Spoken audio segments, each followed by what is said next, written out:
المصطفى وعلى آله وأصحابه وللصدق والصفاء أما بعد فقد قال الله تبارك وتعالى جل جلاله في القرآن المجيد والفرقان الحميد أعوذ بالله من الشيطان الرجيم بسم الله الرحمن الرحيم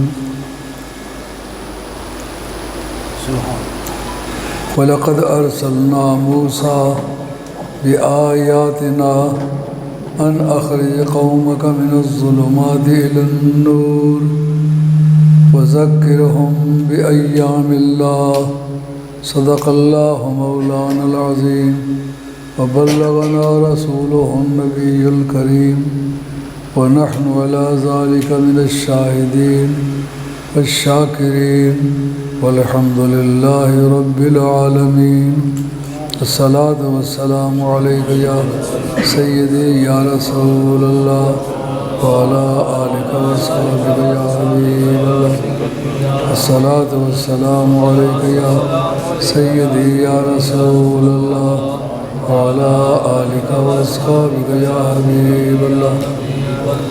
محترم سامعین کرام، آج میرے لیے خاص طور پر بڑا خوشی کا دن ہے کہ میں نے اپنی کلاسز کے لیے آج 5 علماء دین جو کچھ بندیال کے پڑھے ہوئے، کچھ بوڑھا، کوئی بدھوں کے پڑھے ہوئے اساتذہ میں سے آج ان کی خدمات حاصل کر لی ہیں، اور انشاءاللہ 15 سے 20 طلباء تک بھی ان کے ساتھ ساتھ آئیں گے، اور انشاءاللہ پہلے سے بدرجہ بہتر اچھا کام شروع ہو جائے گا۔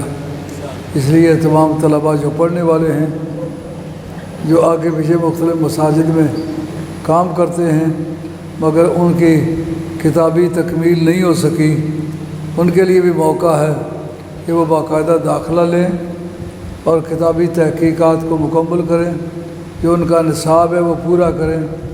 یاد رکھیں کہ علم ایک ایسی دولت ہے جس کو اللہ نے نبیوں کی طرف بھیجا ہے، اور کتاب پڑھانا یہ نبی کی جاب ہے۔ وَيُعَلِّمُكُمُ الْكِتاب، اللہ نے محبوب کبریا کے اوصاف بیان کیے، ان میں ایک بات یہ بتائی کہ وہ تمہیں کتاب پڑھاتا ہے۔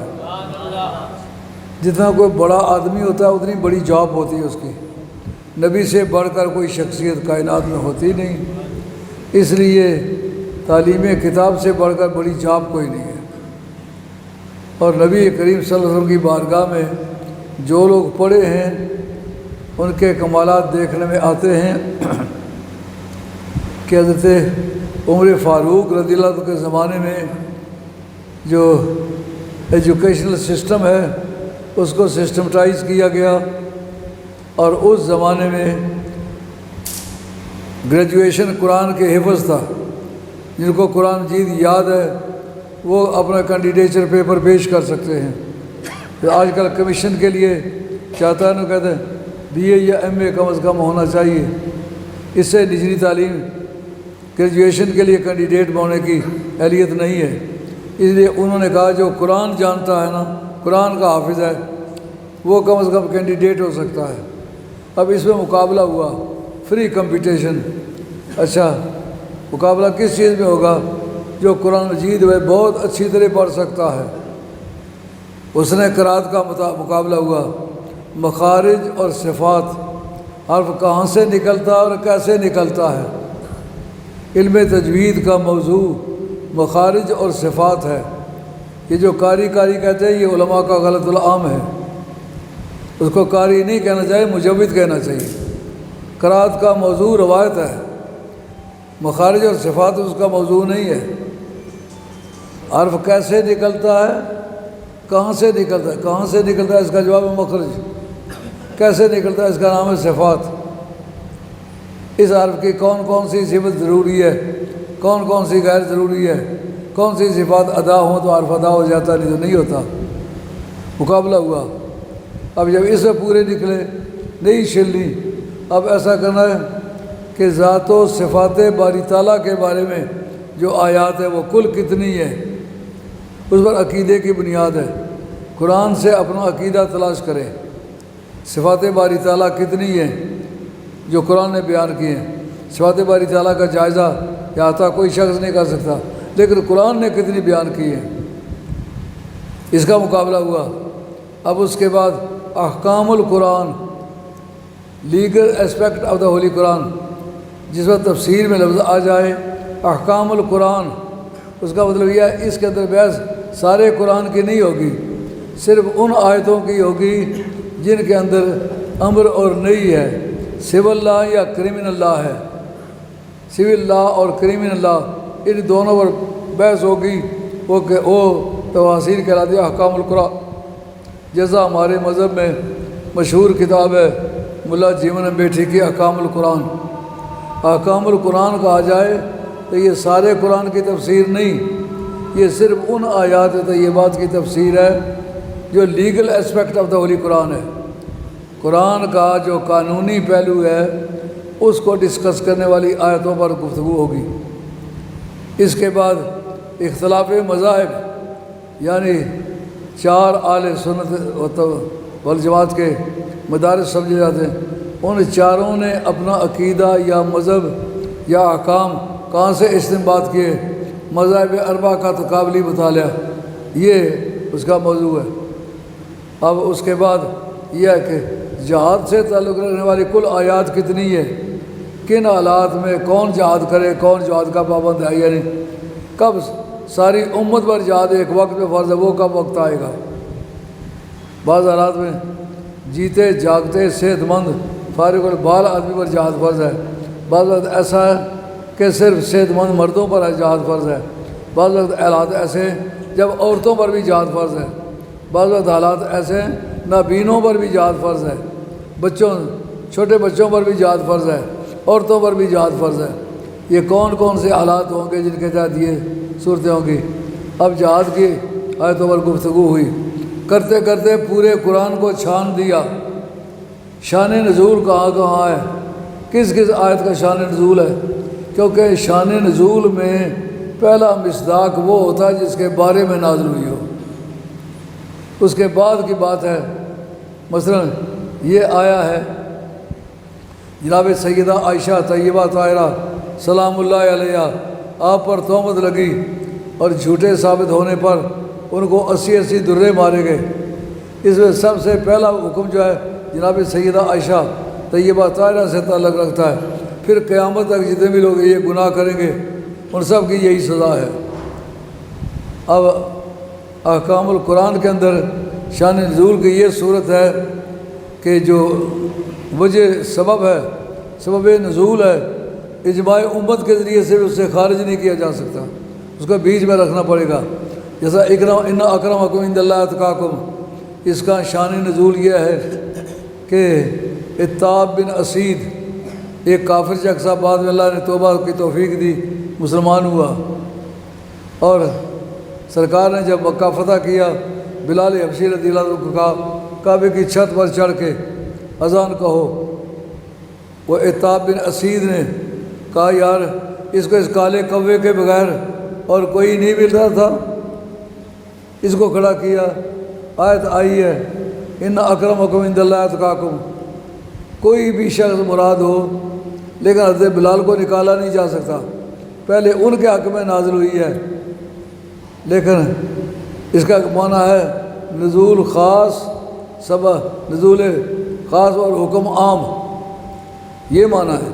تفسیر میں جب یہ لفظ استعمال ہوتا ہے اس کا نزول خاص اور حکم عام ہے، اس کا مطلب یہ فلاں کے بارے میں نازل ہے، اس کو نکالا نہیں جا سکتا، مگر اس صفت کا کوئی بھی آدمی جو ہوگا جب وہ میدان میں آئے گا تو یہی حکم اس پر لاگو ہوگا، یہ معنی ہے۔ اس کے بعد اب جناب فاروق اعظم کے زمانے میں جو آدمی ڈاکٹر بنے ان جیسا ڈاکٹر کوئی نہیں تھا، جو مجاہد بنے ان جیسا مجاہد کوئی نہیں تھا، جو لوگ قانون دان بنے ان جیسا قانون دان کوئی نہیں تھا۔ اس کا مطلب یہ ہے کہ قرآن کو اگر ضابطے کے مطابق استعمال کیا جائے تو معاشرے کی ساری ضرورتوں کو قرآن پورا کرتا ہے۔ اس وجہ سے میں نے تھوڑا سا سروے کیا ہے، آپ 20 سال مطالعہ کریں تو شاید اس نتیجے پر نہ پہنچے، تو یہ 11ویں شب کی جو مجلس ہے وذکرہم بایام اللہ، آپ اپنے اے محبوب موسیٰ علیہ السلام سے ہم نے کہا ان کو اللہ کے دنوں کی یاد دلا۔ قرآن کی آیت ہے وَلَقَدْ أَرْسَلْنَا مُوسَىٰ بِآيَاتِنَا، ہم نے موسیٰ علیہ السلام کو بھیجا اپنی نشانیاں دے کر۔ کہا جا سکتا وَلَقَدْ أُرْسِلَ مُوسَىٰ، موسیٰ علیہ السلام کو بھیجا گیا، یہ کیوں کہا لَقَدْ أَرْسَلْنَا، ہم نے بھیجا ہے۔ قانون میں لا وارنٹ اور لا سمن ہر آرڈر کے بعد لکھا جاتا ہے، یہ تحصیلدار کے حکم سے ہے۔ اس کا مطلب یہ ہے کہ اگر اس کے خلاف ورزی کی گئی تو تحصیلدار کے سلسلے میں جو اس کی جورسڈکشن ہے وہ پوری قوت کا اس کے خلاف استعمال کرے گا۔ یہ لوئر حضرات بیٹھے ہوئے سے پوچھو یہ بات ہے کہ نہیں، وہی عبارت ہو، پوری وہی سٹیٹمنٹ ہو کمشنر کے دفتر کی، آگے لکھا ہو بحکم کمشنر صاحب، اس کی قیمت بدل جاتی ہے۔ اس کا مطلب یہ ہے پوری کمشنری میں یہ 7 ضلعوں میں اگر اس کے خلاف کی گئی تو کمشنر صاحب اپنے پورے قوت کا استعمال کریں گے۔ جب زمین و آسمانوں کا خالق و مالک کہے وَلَقَدْ أَرْسَلْنَا، اس کا مطلب یہ ہے اس کے خلاف ورزی کی تو یہ یاد رکھو میری کائنات سے بھاگ نہیں سکتے ہو، یہ میری طرف سے لاب سمن اور وارنٹ ہے، اس میں تمہارا پیچھا کیا جائے گا۔ سمجھے بات؟ اس میں انٹینسٹی اور قوت پیدا کرنے کے لیے وہ جو رینک ہے وہ بدلے جاتے ہیں۔ موسیٰ علیہ السلام کو بھیجا گیا، بنی اسرائیل کے ایک شخص کو بھیجا گیا اور موسیٰ عمران کو بھیجا گیا، مگر اس طرح کے الفاظ بولے جا سکتے تھے، لیکن یہ کہنا وَلَقَدْ أَرْسَلْنَا، ہم نے بھیجا ہے، اس کا مطلب یہ ہے موسیٰ کی جو مخالفت کرے گا تمہیں پتہ نہیں اس کا اشر کیا ہوگا۔ جس نے کہا میں انا ربکم الاعلیٰ، تمہارا بڑا خدا میں ہوں، مجھ سے بڑا خدا کوئی نہیں، رب نے کہا موسیٰ سے ٹکر لیتا ہے، وَلَقَدْ أَرْسَلْنَا، ہم نے اس کو بھیجا ہے۔ یہ یاد رکھ جب تو بحر احمر سے گزرنا چاہے گا تو موسیٰ کو دیکھ کر راستہ چھوڑ دے گا۔ پانی، واٹر کیپس اٹس لیول، پانی جو ہے وہ اپنے لیول کو قائم رکھتا ہے۔ جب پانی کی دیواریں بن گئی اس پانی نے اپنے لیول کو قائم کیوں نہیں رکھا؟ 12 قبیلے تھے، مٹنے والی امتوں کا عالم پیری بے اتفاقی۔ خدا تعالیٰ پاکستان کو بچائے، اختلاف کرنا یہ زندہ قوموں کے شعار میں سے نہیں ہے، یہ مٹنے کے علامات سے ہے۔ مٹنے والی امتوں کا عالم پیری، یہ میرا جملہ نوٹ کر لیں، مٹنے والی امتوں کا عالم پیری۔ اس کے اندر بغیر کسی غرض کے اختلاف ہوتا ہے، غرض کوئی مقصود نہیں ہے۔ صحابہ میں اختلاف تھا، سرکار میں اختلاف و امتی من الرحمہ، میری امت کا جو اختلاف ہے یہ رحمت کی بعض قسمیں ہیں، لیکن ان سب کا اختلاف رضا الہی کے لیے تھا۔ رضا الہی کے لیے اختلاف ہو تو اللہ کی رحمت ہوتی ہے۔ اگر ذاتیات کے لیے اختلاف ہو، جیسا امام ابو حنیفہ، امام مالک، امام شافعی، امام احمد حنبل، ان سب بزرگوں کا اختلاف ہے، لیکن وہ جس وقت اس نتیجے پر پہنچتے ہیں حدیث مرفوع متواتر مل جائے سب کا ایک مذہب ہے، اس وقت تک اختلاف ہے۔ جب حدیث کی حجیت پر اعتراض ہو، یہ حدیث متواتر نہیں ہے یا یہ حدیث تواتر کو پہنچتی ہے لیکن اس کا تواتر ظنی ہے، یہ شہرت کے درجے کو پہنچتی ہے، شہرت کو پہنچتی ہے لیکن اس کے جتنے وسائل ہیں وہ سارے کمزور ہیں، لہذا خبر واحد کو پہنچتی ہے۔ اختلاف ان کا اس تحقیق میں ہے، لیکن جس وقت آیت کا معنی متعین ہو جائے یا حدیث کا متواتر ہونا بالاتفاق ثابت ہو جائے، اختلاف ختم ہے۔ قوم مٹنے پر آتی ہے تو ان کا اختلاف ذاتی اغراض کے لیے ہوتا ہے، اللہ کی رضا کے لیے نہیں ہوتا۔ یہ میری باتیں یاد رہیں گے۔ جو علماء حضرات ہیں، مجھے پتہ ہے اس وقت سننے والوں کی تعداد کم ہے، علماء کی تعداد زیادہ ہے، تو ان اصولوں کو یاد رکھیں گے، دین کا سمجھنا بھی آسان ہوگا، دین کے اوپر کیے گئے سوالات کا جواب بھی آسان ہوگا۔ تو اب جس وقت انہوں نے کہا ہم پار تو جائیں گے، لیکن موسیٰ پہلے تم یہ بات یاد رکھو، آپ نے ہم سے وعدہ کیا ہے کہ روٹی کپڑے مکان کی ذمہ داری میری ہے۔ اب بتاؤ سمندر میں دھکیل رہے ہو، ہم ایک راستے سے نہیں گزریں گے، ہم 12 قبیلے 12 کے راستے الگ الگ ہوں، اب پانی کی دیواریں بن جائیں. اب وَلَقَدْ أَرْسَلْنَا موسیٰ، ہم نے موسیٰ کو بھیجا ہے. یہ پانی کی کیا جان ہے کہ وہ موسیٰ علیہ السلام کے منشا کی مخالفت کرے. جب تک یہ پار نہیں ہو جاتا پانی کو، موسیٰ کی رضا بدل نہیں جائے گی. اب کس طرح پتہ ہے پانی کو کہ موسیٰ علیہ السلام کی مرضی کیا ہے؟ کہا ہم نے بھیجا ہے، اس لیے موسیٰ بھی جانتا ہے، میں بھی جانتا ہوں اندرونی معاملات کیا ہے. اب جب وہ پار ہو گئے، بعد میں فرعون اور فرعون کا گھوڑا اس پانی کے اندر داخل نہ ہونا چاہے. جبریل کو کہا گھوڑی لے جا. وہ گھوڑی کون ہے؟ کہا فرشتے کو گھوڑی بنا. یار فرشتے بھی گھوڑی بنتے، لیکن کہا جس کو ہم نے بھیجا اس کا بندوبست کرنا ہمارا کام ہے. وہ گھوڑی بن کے فرعون کے گھوڑے کے آگے آگے چلا. وہ سیکشل ریلیشن کی وجہ سے، جنسی خواہشات کی وجہ سے گھوڑی کے پیچھے چل گیا. تو اب اقتدار کے پیچھے چلنا ہر موذی قوم کی عادت ہے، نہ دیکھنا حق پر کون ہے باطل پر کون ہے. اب جناب آگے آگے حضرت جبریل امی کے گھوڑی ہے، پیچھے فرعون کا گھوڑا ہے. اب فرعون کے باقی ساتھی اس کو جب دیکھا یہ جا رہا ہے، انہوں نے کہا کچھ ہو یار، اقتدار تو اس کے پاس ہے، اس کے ساتھ چلیں گے کچھ ملے گا. ان کو یہ نہیں پتا جھوٹے کے ساتھ چلنے پر لعنت ملتی ہے، ملتا کچھ نہیں. جب عین سینٹر میں جا چکا، اب وہ وَلَقَدْ أَرْسَلْنَا موسیٰ، ہم نے موسیٰ علیہ السلام کو بھیجا، یا وہ حقیقت آ کر کے واضح ہوتی ہے. اب جناب انہوں نے سوچا ہمارے ریکارڈ کے مطابق وہ 10 لاکھ آدمی تھے، یہود و نصارہ کے ریکارڈ کے مطابق وہ 20 لاکھ آدمی تھے. اب 20 لاکھ آدمی صبح ہو آئی ہے، ان کو ناشتے کا بندوبست کیا ہو؟ کہا موسیٰ تم نے وعدہ کیا ہوا تھا. کہا جو میں نے وعدہ کیا تھا تمہیں پتہ نہیں. وَلَقَدْ أَرْسَلْنَا مُوسَىٰ بِآيَاتِنَا، ہم نے موسیٰ علیہ السلام کو بھیجا ہے. اس لیے ناشتے کا بندوبست کرنا موسیٰ کا کام نہیں، ہمارا اپنا کام ہے. آج تک انسانی تاریخ میں کبھی پکا پکایا حلوہ آسمان سے اترا ہے؟ اور زندہ بٹیر اپنی مرضی کے مطابق ذبح کر کے کھاؤ. دنیا کی کوئی قوم ایسے نہیں جو بٹیر کے گوشت کو ناپسند کرتی ہو. جناب یکا یک برسات ہو گئی حلوے کی بھی اور اسی وقت بٹیروں کی بھی. اب کون کہتا ہے جناب اتنی جلدی بندوبست ہو سکتا ہے؟ اس کے پیچھے کیا دباؤ ہے؟ وَلَقَدْ أَرْسَلْنَا موسیٰ، موسیٰ کو بھیجنے والے ہم ہیں، اس لیے ہمارے سامنے انتظام کی کوئی دقت نہیں ہے. یہ خدا کے فضل. اب دیکھ لیں یہ جو پاس سے سڑک گزری جا رہی ہے، میرے پاس 8 آنے نہیں تھے، میں پیدل گزر کے رات کے وقت یہاں سے گزرا ہوں. اب خدا کی طاقت جو ہے وہ پیچھے کام کر رہی ہے کہ آج دیکھیں اربوں روپے اس یونیورسٹی پر خرچ ہوئے ہیں. کوئی ایک آدمی شہادت دے دے میں نے 1 پیسہ ان کو چندہ دیا، میں گنہگار ہوں، میں نے چندہ مانگا ہی نہیں. ایک مرتبہ 3000 پاؤنڈ کسی نے دینا چاہا، میں نے کہا تو کس کا مرید ہے؟ کہنے لگا فلاں کا مرید ہے. میں نے کہا اپنے پیر کو جا کے دے کے میں نہیں لیتا، میرا مرید دے گا تو میں لوں گا. یہ غوث پاک کا اولاد میں سے ہوں اور غوث پاک کا مرید دے گا میں حقدار ہوں. تو یہ خدا کی تائید کی بات ہے. چالاکیوں سے خدا کی تائید حاصل نہیں ہوتی، خدا کی رضا کی تلاش سے خدا کی تائید حاصل ہوتی ہے. آج 84 ملکوں میں میرے مدرسے بھی ہیں، مدرسے کے ساتھ مسجدیں بھی ہیں، کتب خانے بھی ہیں، اور ان کتب خانوں کے اندر کتابیں رکھی ہیں، میرے نشانات بھی لگے ہوئے ہیں.